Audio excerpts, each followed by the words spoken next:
ठेकुआ एक बेहद ही स्वादिष्ट और हेल्दी रेसिपी जिसे पहचान दी छठ के पर्व ने।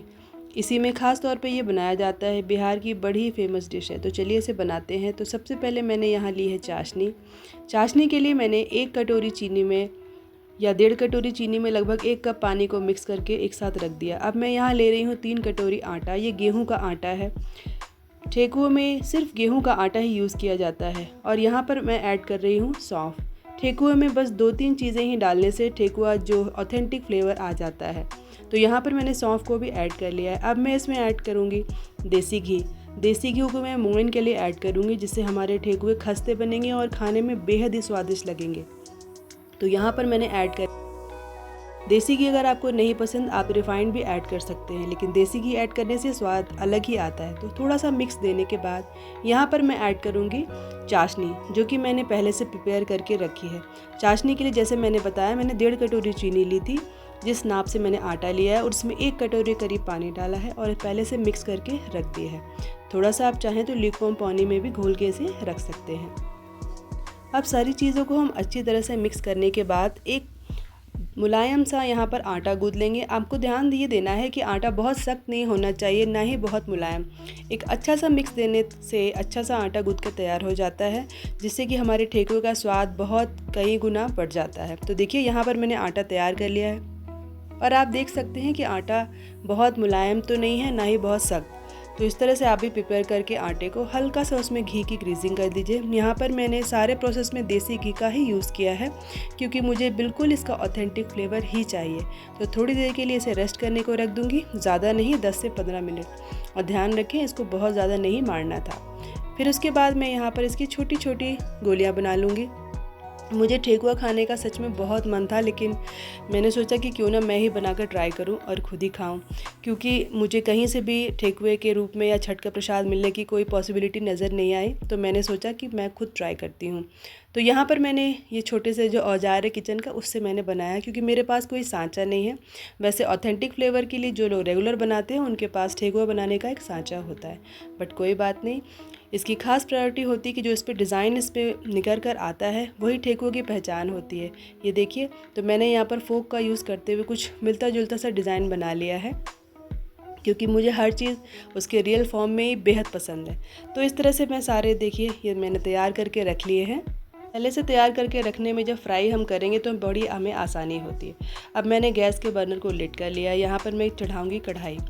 यहाँ पर भी मैं देसी घी को ऐड करूँगी तलने के लिए, क्योंकि छठ में जो ठेकुआ का प्रसाद है, जो मेन प्रसाद है, वो देसी घी में ही बनाया जाता है। तो मैं भी आज कुछ वैसा ही कर रही हूँ। तो यहाँ पर मैंने देसी घी को ऐड कर लिया है। ये कम्प्लीटली ऑप्शनल है, आप चाहें तो वेजिटेबल ऑयल को भी यूज़ कर सकते हैं, उसमें भी आप इसको अच्छी तरह से फ्राई कर सकते हैं। ये डीप फ्राई की जाने वाली रेसिपी है, तो तेल को हल्का सा गर्म होने देना है, बहुत ज़्यादा तेज़ आंच को हम नहीं रखेंगे। उसके बाद हम धीरे धीरे करके अपने ठेकुए को इसमें डाल देते हैं। और आपको इस बात का ध्यान देना है कि through out the time gas को हमें बिल्कुल भी तेज़ नहीं रखना है। अगर हम बहुत तेज़ आंच पे इसे तल लेंगे तो ऊपर की लेयर तो अच्छा सा कलर दिखा देगी, लेकिन अंदर से हमारा ठेकुआ जो है ना ही क्रिस्पी बनेगा और कच्चा भी रह सकता है। तो हमें ऐसा बिल्कुल भी नहीं करना है। तो काफ़ी पेशेंस के साथ ये रेसिपी बनती है और काफ़ी टाइम लग जाता है। तो कोई भी चीज़ को उसके परफेक्शन तक बनाने के लिए थोड़ा सा टाइम तो देना ही पड़ता है। तो धीरे धीरे आप इसे फ्राई कीजिए, हल्का सा गोल्डन ब्राउन हो जाएगा तब आप इसे टर्न कीजिए। उसके पहले आप इसे टर्न ना करें, नहीं तो ये टूट भी सकता है। लेकिन बनने के बाद आई एम श्योर आपको ये बहुत ही अच्छी लगने वाली रेसिपी निकल के आएगी।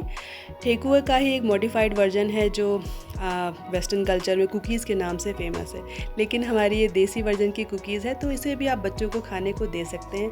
इसमें कोई भी हार्मफुल चीज़ें नहीं होती, भूख लगने पर भूख को भी अच्छे से मिटाती है और स्वाद के तो क्या ही कहने। तो देखिए इतना सुंदर सा इसका कलर आया है। तो यहाँ पर मैं इसे यहाँ तक फ्राई कर लूँगी। देखिए कितने अच्छे से निखर कर आए हैं। तो आपको भी ऐसे ही करना है। तो फटाफट से ऐसे धीमी आंच पर जब हम ऐसा गोल्डन ब्राउन कर लेंगे तभी हम उसे निकालेंगे। तो चलिए अब हम यहाँ पर इसे निकाल लेते हैं। ठेकुआ में आमतौर पे मैंने कई जगह पर देखा है कि इसमें नारियल बूरा एंड ड्राई फ्रूट्स वगैरह भी डाल सकते हैं।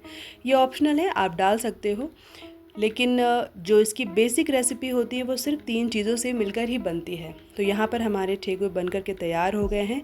ये देखिए ये जो सख्त वाले ठेकुए इसके और भी सख्त फॉर्म बना सकते हैं, उसको हम खजूर भी कहते हैं।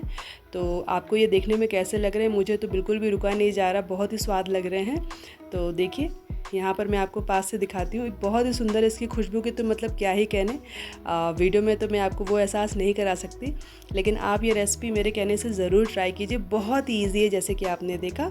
तो इस तरह की रेसिपी को अपने घर में आप ज़रूर ट्राई किया कीजिए। इससे क्या होगा कि आजकल की इस हार्मफुल वाली चीज़ें जो प्रोडक्ट मिलते हैं उसमें ये बहुत ही हेल्दी चीज़ें हैं जो किसी तरह का नुकसान भी नहीं देती हैं। तो ये देखिए मेरे यम्मी से ठेकुए बनकर के तैयार हो गए। तो चलिए मैं आपको इसको तोड़कर दिखाती हूँ। ये देखिए कितने ज़्यादा क्रिस्पी बने हैं। तो होल व्हीट से बनने वाली इस रेसिपी को आप बिल्कुल भी ट्राई कीजिए, बिल्कुल भी मिस ना कीजिए। और ऐसी ही फर्दर रेसिपीज़ के लिए मेरे चैनल को आप एक लाइक ज़रूर करें, और अगर आपको अच्छा लगता है चैनल तो ऐसी फर्दर रेसिपीज़ के लिए इसको सब्सक्राइब ज़रूर करें। तब तक के लिए अपना खास ध्यान रखिए। Thanks for watching.